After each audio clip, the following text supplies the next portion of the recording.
हाय nurses, कैसे हैं आप और कैसे चल रही है तैयारी आपकी? क्योंकि आपने not set, NCLEX, DHA, CBT, MOH और ना जाने कौन कौन से एंट्रेंस एग्जाम्स देने हैं और उनको क्लियर भी करना है। लेकिन एक छोटी सी हेल्प मेरी तरफ से, I want to add my 2 cents into your preparation and here I am with another informative video on anatomy of the ear. बहुत सारी ईयर की कंडीशंस होती हैं, जैसे ओटाइटिस मीडिया कितनी इंपॉर्टेंट कंडीशन है, hearing loss, presbycusis, Meniere syndrome, otosclerosis, cerumen impaction, foreign body in the ear. बहुत सारी डिसीजेज हैं जो कि आपके टेस्ट के पॉइंट ऑफ व्यू से बहुत इंपॉर्टेंट होती हैं, लेकिन वो समझ कैसे आएंगी जब तक ईयर की एनाटॉमी ही क्लियर नहीं होगी। तो चलिए आज का लेक्चर शुरू करते हैं और इस लेक्चर के एंड तक हमारा ये गोल होगा कि ईयर की एनाटॉमी बहुत ही सिंप्लीफाइड फॉर्म में आप सब लोगों को समझ आ जाएगी। तो चलिए स्टार्ट करते हैं। सबसे पहली चीज, हमारे स्कल के आसपास में 2 ईयर जो है वो होते हैं। वी हैव 2 ईयर्स और ईयर जो है वो 3 हिस्सों में डिवाइडेड होता है। One is external ear, second one is middle ear और अंदर वाला जो हिस्सा होता है उसको बोलते हैं इनर ईयर। अब ईयर का काम क्या होता है? 2 काम होते हैं मेनली। एक तो सुनने का काम होता है इसका, it is among the 5 senses of our body, और दूसरा जो काम है that is to maintain the sense of proprioception, your position in this universe. जैसे कि हम बोलते हैं कि बैलेंस, सेंस ऑफ बैलेंस बना के रखना, तो वो भी ईयर का ही काम होता है। तो कई बार आपके पास पेशेंट आए, वो बोले कि मुझे चक्कर बहुत आ रहे हैं, तो हम लोग ईयर के रिलेटेड जैसे कि इलेक्ट्रोनिस्टेगमोग्राफी जैसे टेस्ट करते हैं और रॉमबर्ग टेस्ट वगैरह करते हैं, ये देखने के लिए कि जो ईयर है उसकी वजह से तो नहीं प्रॉब्लम आ रही। ओके, तो चलिए अभी हम डिस्कस करेंगे ईयर की एनाटॉमी इन ब्रीफ, बहुत ही सिंप्लीफाइड फॉर्म में।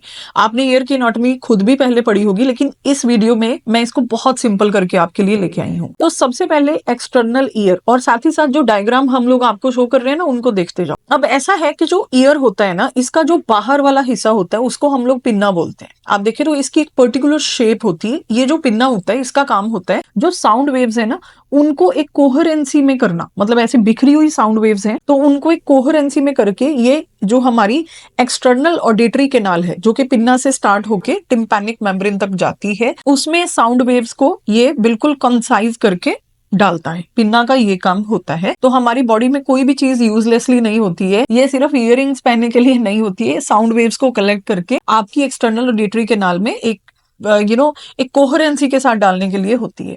तो बेसिकली ये साउंड वेव्स जो होती हैं ये एक्सटर्नल ऑडिटरी कैनाल के थ्रू ट्रांसफर करती हैं। अब ऐसा है कि जो हमारी एक्सटर्नल ऑडिटरी कैनाल है इसमें काफी ग्लैंड्स होती हैं जो कि वैक्स प्रोड्यूस करती हैं। ये जो ईयर वैक्स या सिरुमेन होता है, जिसको हम लोग अपनी टर्मिनोलॉजी में सिरुमेन बोलते हैं, ये अच्छी चीज है। ये थोड़ा स्टिकी सब्सटेंस होता है जो कि ब्राउनिश कलर का हो सकता है और ये काम आता है कोई भी इंसेक्ट आपके कान में घुस जाए या बाहर की जो धूल मिट्टी है उसको ट्रैप करके रखता है और कान में आगे नहीं जाने देता, तो नुकसान नहीं हो इनर ईयर को। इस वजह से ये यहाँ पे सिरोमेन प्रोडक्शन जो है वो है, और बहुत सारी ग्लैंड्स हैं हमारे एक्सटर्नल ऑडिटरी कैनाल में जो कि इसको प्रोड्यूस करती हैं। उसके बाद इसके साथ साथ अगर हम देखें तो कान के पीछे अगर आप हाथ लगा के देखते हो तो कान के पीछे एक उभरी हुई हड्डी होती है which is called as mastoid process.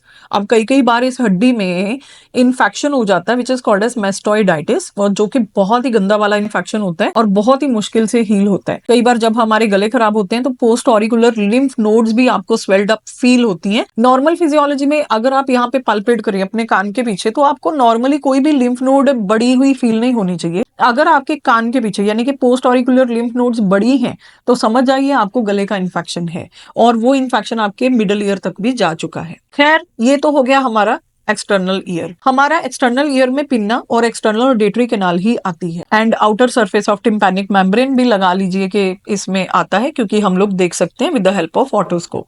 हमारा जो मिडल ईयर है वो एग्जैक्टली टिम्पैनिक मेम्ब्रेन के पोस्टीरियर साइड से स्टार्ट हो जाता है as shown in the diagram. तो टिम्पैनिक मेम्ब्रेन क्या है? बेसिकली टिम्पैनिक मेम्ब्रेन एक पतली सी झिल्ली होती है जो कि आप देख सकते हैं जब आप ऑटोस्कोप की हेल्प से कान के अंदर देखते हैं। तो जो हमारे पास टिम्पैनिक मेम्ब्रेन है ये पर्ली व्हाइट मेम्ब्रेन होती है जो कि शाइनी इन अपीयरेंस होती है और ये फ्लैट होती है बिल्कुल। तो मैं रिक्वेस्ट करूंगी अपनी टीम से कि जरा इमेज में दिखाएं टिम्पैनिक मेम्ब्रेन। तो आप जैसे इमेज में देख पा रहे हो पर्ली व्हाइट मेम्ब्रेन है, बिल्कुल फ्लैट होगी और शाइनी है। अगर ये एरिथमेटस हो मतलब इसके आसपास में रेडनेस हो, और ये बल्जिंग है। बल्जिंग क्यों है? क्योंकि इसके पीछे अगर पस है तो ये आगे की तरफ बल्जिंग होगी, क्योंकि आप नोट करिए मैंने बोला नॉर्मल मेम्ब्रेन फ्लैट होती है, ये फ्लैट ना होके बल्जिंग है, तो ये ओटाइटिस मीडिया जैसी इन्फेक्शन को इंडिकेट कर सकती है। कई बार टिम्पैनिक मेम्ब्रेन की परफोरेशन भी हो जाती है, which is another disease condition. Okay, अब ऐसा है कि जो टिम्पैनिक मेम्ब्रेन है इसका काम क्या होता है? टिम्पैनिक मेम्ब्रेन जो साउंड वेव्स होती हैं, जो कि पिन्ना इकट्ठी करके एक्सटर्नल ऑडिटरी कैनाल से टिम्पैनिक मेम्ब्रेन के ऊपर डालता है, तो टिम्पैनिक मेम्ब्रेन उन साउंड वेव्स की वजह से वाइब्रेट करता है। ओके, और इन साउंड वेव्स को ट्रांसमिट करेगा on to the middle ear. अब टिम्पैनिक मेम्ब्रेन के उस पार अगर हम डायग्राम में देखें तो टिम्पैनिक मेम्ब्रेन के साथ एक छोटी सी हड्डी अटैच होती है, which is called as malleus. अब मेलियस, अगर मेलियस इस तरह से अटैच है तो मेलियस के साथ इनकस अटैच होगी, और इनकस के साथ हमारे पास स्टेप्स जो है वो अटैच होगी। जो स्टेप्स होती है ये हॉर्सशू शेप्ड बोन है और हमारी बॉडी की सबसे छोटी हड्डी भी है। ये जो टिम्पैनिक मेम्ब्रेन है ये वाइब्रेट होती है, साथ ही मेलियस वाइब्रेट होती है, इनकस वाइब्रेट होती है, और हमारे पास स्टेप्स भी वैसे ही वाइब्रेट होती है। तो ये साउंड वेव्स जो है वो वाइब्रेट करती हैं इन तीनों हड्डियों को। यहीं से आप अगर डायग्राम में ध्यान से देखें तो एक कैनाल जैसा स्ट्रक्चर आपके मिडल ईयर से निकल के नीचे की तरफ जा रहा है। इस कैनाल को हम लोग बोलते हैं यूस्टेशियन कैनाल। ये क्यों है यहाँ पे? क्योंकि हमारा ईयर और हमारा गला, और throat and ear are connected. ये जो कैनाल है ये आपके मिडल ईयर से निकल के आपके थ्रोट में जा रहा है, क्योंकि इसका काम होता है आपके मिडल ईयर के कंपैरेटिवली एटमॉस्फेरिक प्रेशर के कंपैरेटिवली प्रेशर को मेंटेन करना, इक्विलिब्रियम में लेके रखना। आपको मालूम है जब आपको जुकाम होता है तो आपके कान बंद हो जाते हैं। This is because Eustachian tube is usually filled with the पस, और आपका जो एटमॉस्फेरिक प्रेशर के अकॉर्डिंगली मिडल ईयर का प्रेशर होता है उसको मेंटेन करके रखना मुश्किल हो जाता है। That is why you feel like your ears are blocked whenever you are suffering from cold. In addition to this, ये जो यूस्टेशियन मेम्ब्रेन है ये ही सबसे बड़ी वजह बनती है पीडियाट्रिक लोगों में ओटाइटिस मीडिया होने के लिए। एक्चुअली जो छोटे बच्चे होते हैं उनमें यूस्टेशियन ट्यूब छोटी होती है, चौड़ी होती है और स्ट्रेट होती है एज कम्पेयर टू एडल्ट, क्योंकि एडल्ट्स में यही यूस्टेशियन ट्यूब लंबी होगी, नैरो होगी और कर्व्ड होगी। तो गले में नॉर्मल फ्लोरा जो रहता है that is usually streptococcus B. अगर ये बच्चे जैसे दूध पीते हैं, लेट के दूध पी रहे हैं, तो दूध के साथ कानों में ये बैक्टीरिया जो है वो चले जाते हैं, क्योंकि कान में दूध जाता है तो साथ में स्ट्रेप्टोकोकस बी जो कि नॉर्मल फ्लोरा है आपके माउथ में, तो वो अगर मिडल ईयर में चला जाए, क्योंकि मिडल ईयर हमारी स्टेराइल कैविटी है, अगर दूध के साथ वाया यूस्टेशियन कैनाल ये बैक्टीरिया मिडल ईयर में चला जाए तो बच्चों को कंडीशन होती है जिसको हम लोग बोलते हैं ओटाइटिस मीडिया। तो ओटाइटिस मीडिया का ये रीजन होता है कि जो बच्चे हैं उनकी यूस्टेशियन कैनाल बहुत छोटी होती है, जिस वजह से बार बार उनको इन्फेक्शन होता है। तो इलाज क्या है? एक तो फ्लू का इम्यूनाइजेशन, जो भी अपर रेस्पिरेटरी इन्फेक्शन है उनका इम्यूनाइजेशन करवाइए। दूसरी चीज, mother's breast milk is the best because it contains IgA। और तीसरी चीज ये है कि बच्चे को कभी भी फ्लैट लिटा के दूध मत पिलाइए, उसको स्लाइटली अपराइट करके पिलाइए ताकि यूस्टेशियन ट्यूब से मिल्क जो है वो कान में नहीं जाए। खैर, बैक टू एनाटॉमी। तो ये जो हमारा मिडल ईयर है इसमें कौन कौन से हिस्से आ गए? टिम्पैनिक मेम्ब्रेन आ गई, मेलियस, इनकस एंड स्टेप्स। ये हमारा मिडल ईयर बन गया और इसमें से निकल रही है यूस्टेशियन ट्यूब। अब आता है हमारा इनर ईयर।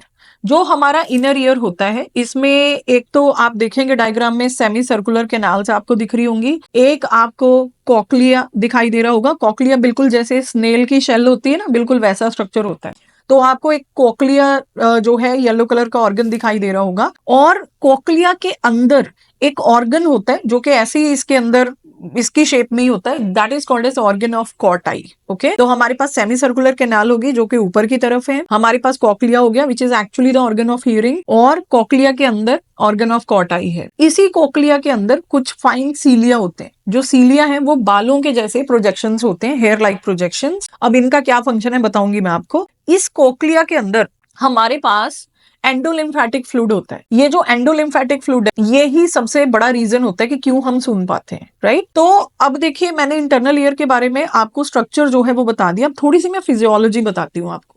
देखिए क्या होता है कि जब मेलियस, इनकस और स्टेप्स वाइब्रेट करते हैं तो stapes is actually attached to the cochlea. जैसी स्टेप्स साउंड वेव से वाइब्रेट करते हैं तो जो कॉक्लिया के अंदर वाला एंडोलिम्फेटिक फ्लूइड होता है वो भी वाइब्रेट करता है, और जो सीलिया है, फाइन हेयर जो कि ऑर्गन ऑफ कॉर्टाई के ऊपर प्रेजेंट है, वो क्या करते हैं, इस वाइब्रेशन को जैसे फ्लूइड वाइब्रेट हो रहा है तो उसके हिसाब से ये जो सीलिया होते हैं उन वाइब्रेशंस को महसूस करते हैं, उनको इंटरप्रेट करते हैं एंड वाया ऑडिटरी नर्व ये सिग्नल ब्रेन को भेजते हैं into the hearing centre of the brain, और वहां पे ब्रेन इंटरप्रेट करता है कि किस टाइप की साउंड जो है वो आ रही है। तो this is how the physiology of hearing works. और यहीं पे एक और अमेजिंग चीज है, एक और नर्व अटैच होती है इसी स्ट्रक्चर के साथ and which is called as vestibular nerve. अब ये जो वेस्टिबुलर नर्व होती है ये सेंस ऑफ बैलेंस को मेंटेन करने में हेल्प करती है। आपको मालूम है काफी लोग जिनको हाई एल्टीट्यूड सिकनेस होती है, या बहुत सारे लोग जिनको मोशन सिकनेस होती है, कई लोग जहाज में नहीं बैठ सकते, कई लोग ट्रेन में सफर नहीं कर सकते, कार की पिछली सीट पे नहीं बैठ सकते, है ना, तो उनको वॉमिटिंग होने लगती है जैसे ही वो किसी सफर पे जर्नी पे जाते हैं। उनके इनर ईयर में एक्चुअली प्रॉब्लम होती है।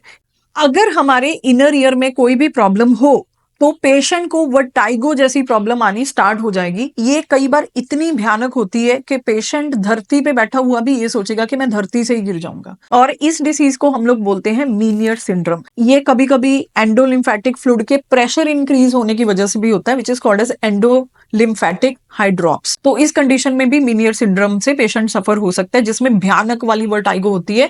और अगर वेस्टिबुलर नर्व में कोई डैमेज हो जाए तो यही सेम चीज उस टाइम पे भी होती है। कई बार जब हमें ईयर्स में इन्फेक्शन चला जाता है, अगर वो इनर ईयर को अफेक्ट करे तो उस टाइम पे भी लोगों को वर्टाइगो फील जो है वो होता है। तो ये थी आज हमारे ईयर की एनाटॉमी और फिजियोलॉजी इन ब्रीफ। अगर ऐसी ही और वीडियोस देखना चाहते हैं तो नवकिरण नर्सिंग क्लासेस के चैनल को सब्सक्राइब करना पड़ेगा। और अगर मुझे सपोर्ट करना चाहते हैं, क्योंकि अगर आपको लगता है कि ये वीडियोस अच्छी हैं तो अपने फ्रेंड्स और कोलीग्स के साथ भी शेयर कीजिए, क्योंकि सबको हक है अच्छी अच्छी नॉलेज लेने का। और नेक्स्ट टाइम कौन सी वीडियो आप चाहते हैं इस पे भी बात करेंगे। और जल्दी ही मैं ईएनटी की कंडीशंस पे भी वीडियोस बनाऊंगी और बात करेंगे इनके डायग्नोस्टिक टेस्ट के बारे में भी। तब तक नमस्ते, सत श्री अकाल और मिलते हैं नेक्स्ट वीडियो में। Take care, thank you so much.